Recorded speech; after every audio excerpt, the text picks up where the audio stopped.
Hello बच्चों, नमस्कार, जय श्री कृष्ण, राधे राधे। कैसे सब? आई होप आप सब अच्छे होंगे, मस्ती से पढ़ाई कर रहे होंगे। आई हूं Nathanand Anna sir, BTech from IT इटालियन। स्वागत है आप सभी का इस चैनल पे जिसका नाम है अन्ना एकेडमी कोटा। बच्चों के चैनल पे नए हो तो फटाफट चैनल को सब्सक्राइब कर लेना। एंड स्वागत है आप सभी का आज के इस वीडियो में, जिसमें हम बात करने वाले हैं जेईई मेन के जो पहले अटेम्प्ट की, जो 2025 में होने वाला है। आज से करीब करीब 60 दिन बचे हुए हैं और बच्चे बहुत सारे इस टाइम को बहुत यूं ही गवा देते हैं। उनको लगता है कि यार सर 60 दिन में क्या हो सकता है। तो आज की इस वीडियो के बाद आपको मैं यकीन दिलाता हूं, आपको भी विश्वास हो जाएगा कि जो लास्ट के 60 डेज है ये काफी इंपॉर्टेंट, काफी क्रूशियल होते हैं। और अगर इसमें से भी अगर हमने एक एक दिन, एक एक घंटे, एक एक सेकंड को अगर अच्छी तरीके से यूटिलाइज कर लिया तो मान के चलिए कि आप ये जो आंकड़ा मैंने लिखा है ये मजाक में नहीं लिखा है। आपको आज की इस वीडियो में पता चल जाएगा कि ये किया हुआ चीज है। आज मैं आपको एक जो स्ट्रेटजी बतलाने वाला हूं वो एक स्टोरी है एक ऐसे स्टूडेंट की जिसने इम्पॉसिबल को पॉसिबल में कन्वर्ट किया। और ऐसे बहुत सारे स्टूडेंट्स मुझे अपने इस 21 साल के एक्सपीरियंस में मिले हैं जिन्होंने कम समय में भी बहुत अच्छा परफॉर्म करके दिखाया। एंड आई होप कि अगर आप आज इस वीडियो को लास्ट तक देखते हुए इसको सारी चीजों को अगर प्लान के थ्रू फॉलो करते हैं तो आप भी वो स्टूडेंट हो सकते हैं जो इस आंकड़े तक पहुंच सकते हैं, दैट इज 99.9 परसेंटाइल। 2 साल पहले की बात है, नवंबर का ही टाइम था। नवंबर के टाइम में ये स्टूडेंट अनुज जो है वो मेरे पास आया और उसने कहा कि सर अभी मेरा जो पूरा का पूरा साल है मुझे ऐसा लग रहा है बर्बाद हो चुका है। वो काफी डिप्रेशन में था और उसको लग रहा था कि यार अब मेरे से कुछ नहीं हो पाएगा।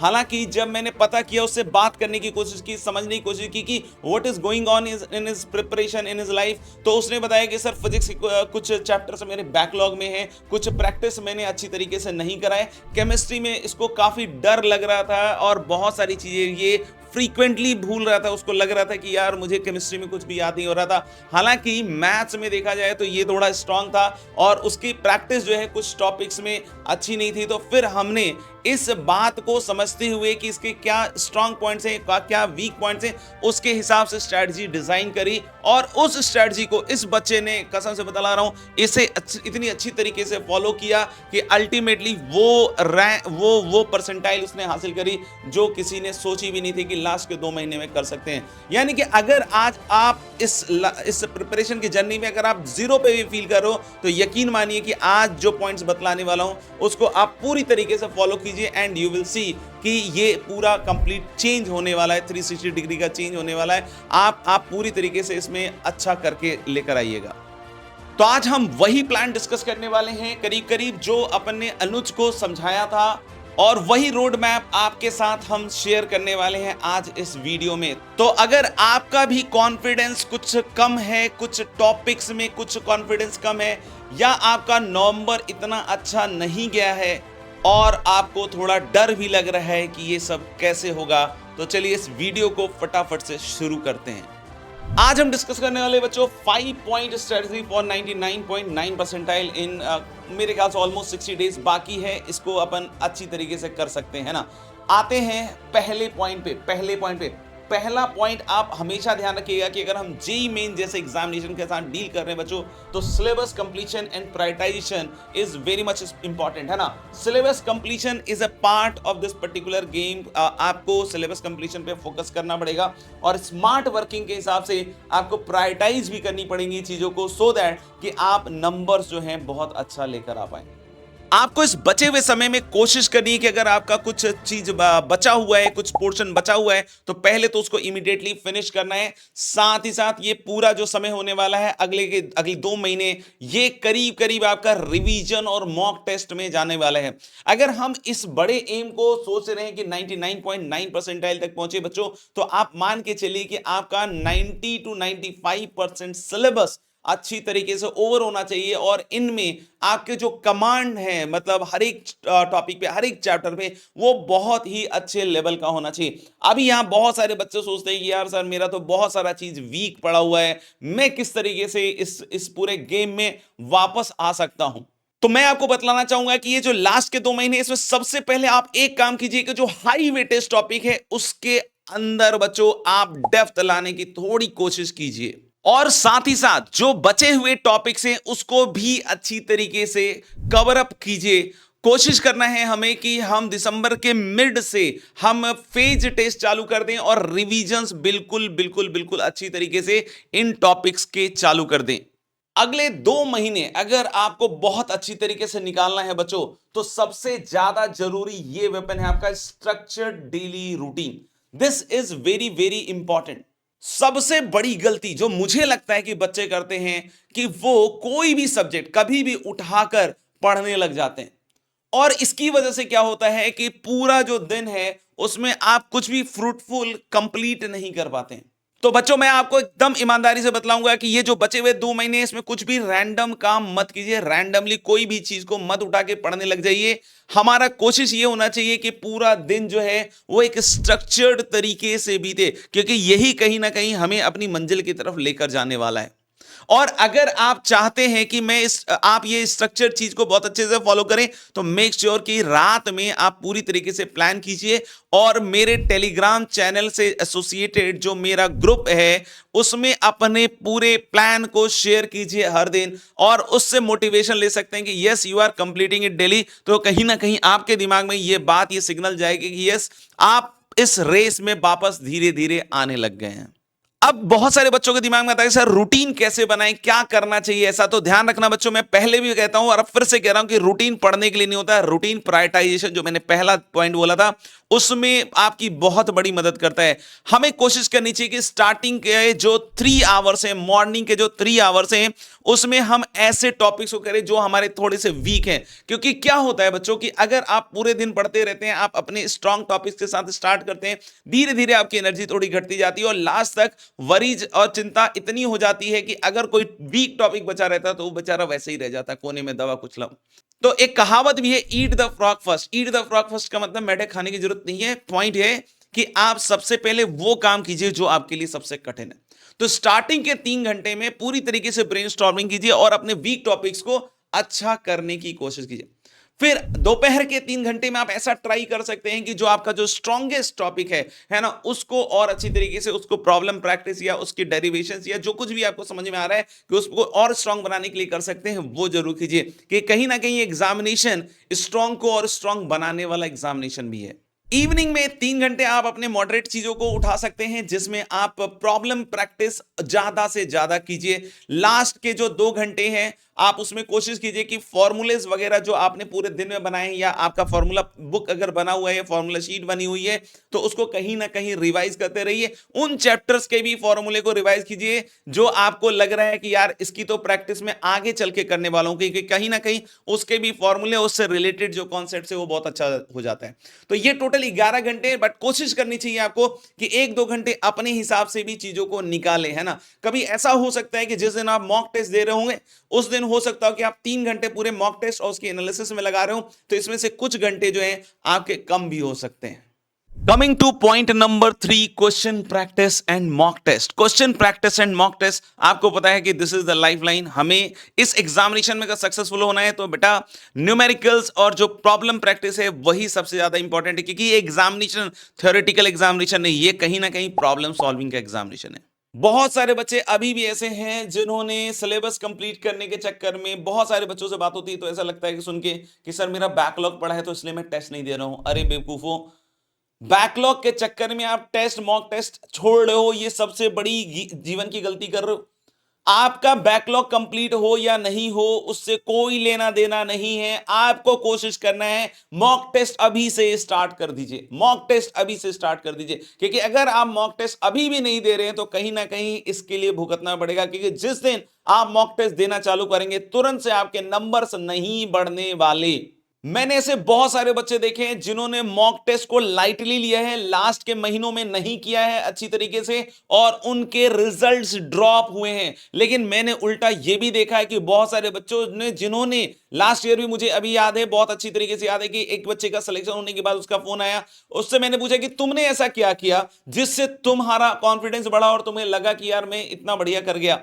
तो उसका आंसर एक था कि सर लास्ट के महीनों में मैंने खूब सारा मॉक टेस्ट लगाया था। तो मैं आपको यह भी बतला रहा हूं कि जनवरी आते आते आप कोशिश कीजिए कि हर वीक में कम से कम 3 से 4 मॉक टेस्ट दीजिए और अभी से कोशिश कीजिए कि हर वीक में अगर आप 2 मॉक टेस्ट दे रहे हैं ना, दिसंबर मिड से भी अगर आप स्टार्ट कर देते हैं और फुल सिलेबस टेस्ट अगर दिसंबर मिड से स्टार्ट कर देते हैं तो बहुत बहुत बहुत अच्छा होगा। उस दिन का इंतजार नहीं कर सकते हैं आप कि जब आपका पूरा बैकलॉग खत्म होगा और उस दिन से आप एग्जामिनेशन देना चालू करेंगे। और सबसे इंपॉर्टेंट बात जो मेरे दिल के बहुत करीब है, जो मैं हर अपने स्टूडेंट को सिखाने की कोशिश करता हूं कि मॉक टेस्ट अगर आप सिर्फ देकर छोड़ रहे हैं तो ये कंप्लीट टाइम वेस्ट होगा। यानी मॉक टेस्ट बिना एनालिसिस के टाइम वेस्ट ही है। क्योंकि बहुत सारे बच्चे, आज ही मैं क्लास ले रहा था, एक बच्चे ने लिखा कि सर मेरे मार्क्स नहीं बढ़ रहे, मैं क्या करूं।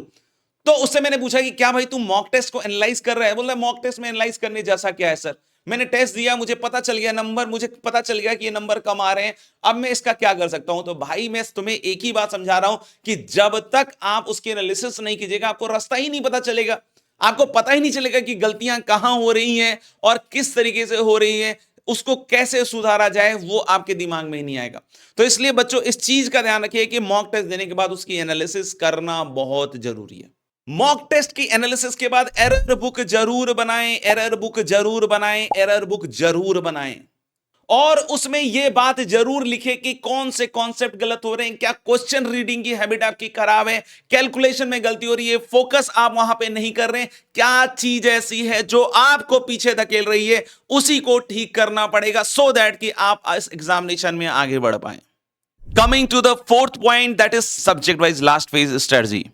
सबसे पहले हम गाइस बात करते हैं फिजिक्स पे। फिजिक्स की जो ट्रेंडिंग चीज चल रही है वो अगर आपने देखी हो, सबने मेरे ख्याल से नोटिस किया होगा कि थ्योरी एंड डेरिवेशन में जेई मेन के हिसाब से अगर हम बात करें, एग्जामिनेशन के पर्सपेक्टिव से बात करें, फंडामेंटली बात करें तो एक अलग बात है, लेकिन अभी हम सिर्फ और सिर्फ एग्जामिनेशन को पर्सपेक्टिव में लेते हुए बात करें तो थ्योरी और जो आपका डेरिवेशन वाला पार्ट है अभी इतना ज्यादा हमें करने की जरूरत नहीं है, हमें ज्यादा से ज्यादा न्यूमेरिकल्स सॉल्व करने की जरूरत है और वही कहीं ना कहीं आपके काम आने वाले।